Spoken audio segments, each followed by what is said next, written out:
이번 시간에는 빛날화, 마칠필 한자에 대해서 쉽게 학습할 수 있는 방법을 설명해 보도록 하겠습니다. 빛날 화자가 굉장히 복잡하게 보입니다.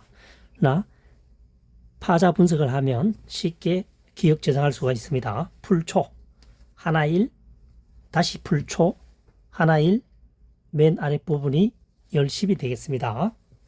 그래서 이것을 풀이를 해보면 풀 하나, 풀 하나, 풀 한 포기는 10월이면 화려해진다.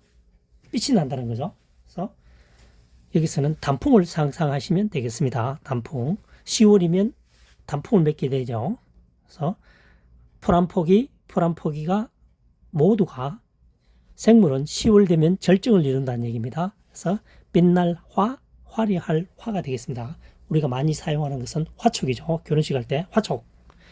마칠필입니다. 밭전이죠. 밭전. 풀초입니다. 하나이죠. 풀, 밭에 있는 풀 한 폭이라도 10월이면 성장을 마친다라고 학습하시면 좋겠습니다.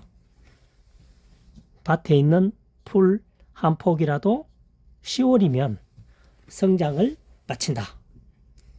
그래서 이제 11월 정도 되면 겨울로 들어가는 길목이니까 이런 한자가 탄생하게 되겠죠. 마칠필입니다. 빛날화. 통으로 외우면 굉장히 어렵습니다. 풀 보십시오. 풀 한 폭이 10월이면 화려하게 단풍을 맺는다. 빛날화, 화려할 화. 밭전, 밭에 있는 풀 한 폭이라도 10월이면 대부분 성장을 멈추게 된다. 11월이면 이제 겨울이 되기 시작하죠.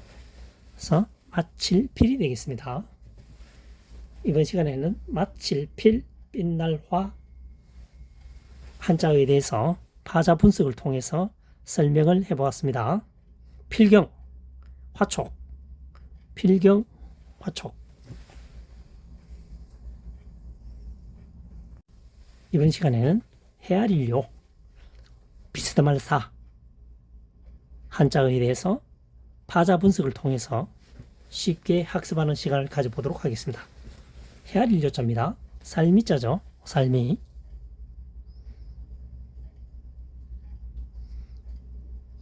말두입니다. 살은 말을 이용해서 한 말, 두 말이죠. 말을 이용해서 수확량을 헤아린다. 숫자를 헤아린다. 이렇게 됩니다. 살미, 말두. 살의 양은 말을 통해서 한 말, 두 말 헤아려서 수확량을 헤아린다. 파악한다는 얘기가 되겠죠. 재료 되겠습니다. 재료. 그 다음 비스듬할 사자입니다. 나물려입니다. 나물려.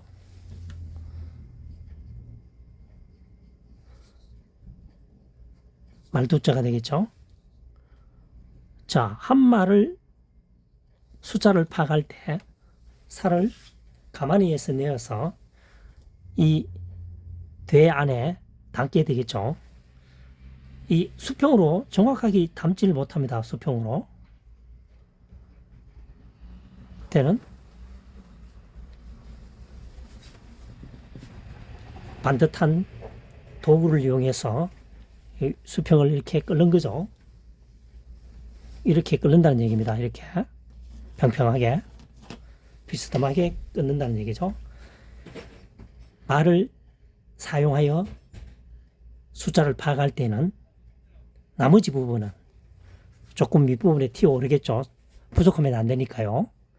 튀어나온 부분은, 여유 있는 부분은 비스듬하게 깎는다는 얘기가 되겠죠. 그래서 비스듬할 사가 되겠습니다. 경사, 재료, 헤아릴요, 비스듬할 사 되겠습니다. 살미, 말두. 우리가 주식으로 먹는 살은 한 말, 두 말, 세 말, 말을 이용해서 그 숫자를 헤아리게 된다. 헤아리려가 되겠습니다.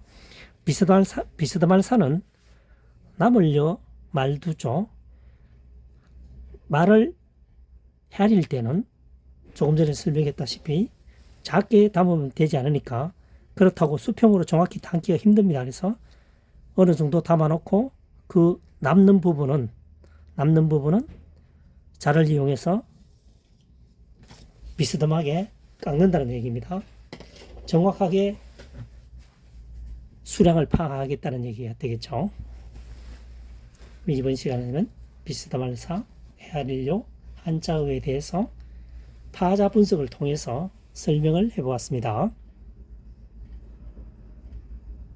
이번 시간에는 맡길 위, 두 번째 끝게, 한자어를 쉽게 학습하는 방법을 설명해 보도록 하겠습니다. 일단 파자 분석을 해보면요. 벼화입니다. 벼화. 여자 여자죠. 그러니까 별은 벼 보관은 여자에게 맡긴다는 뜻입니다. 전원일기에 보면 시어머니가 두 번째 며느리인데 맡기고 또 그 다음 손자 며느리에게 맡기고 그러죠. 그래서 남자들은 일상적으로 집에 고정적으로 있지 않기 때문에 항상 집에 있는 여자에게 맡긴다는 얘기입니다. 서열순으로 맡기게 됩니다. 벼와 여자여. 벼는 여자에게 맡긴다는 뜻입니다. 맡길 위자가 되겠습니다. 두 번째 한자는 끝게자입니다. 벼화자죠. 그 다음 아들자자입니다. 아들자죠. 여기서는 열매 자자로 사용되었다고 보시면 되겠습니다. 벼의 아들이라니까 벼의 아들 이상하잖아요. 의미를 변화시켜 보면 열매란 뜻이죠. 그래서 벼의 열매는 줄기 끝에 달린다는 얘기죠. 그래서 끝개가 되겠습니다. 마지막을 의미하는 거죠. 끄트머리 끝개입니다. 또는 우리가 많이 사용되고 있는 사계절, 계절 계자가 되겠습니다. 벼의 열매는 줄기의 끝에 달린다, 열린다 이런 얘기죠. 그래서 벼가 있을 경우에 표시알이 끝에 이렇게 달려있죠. 끝개자가 되겠습니다. 다시 한번 정리해 보면요. 맡길 위자입니다. 벼화, 여자여. 벼는 관리하는 데 있어서 여자에게 맡긴다는 거죠.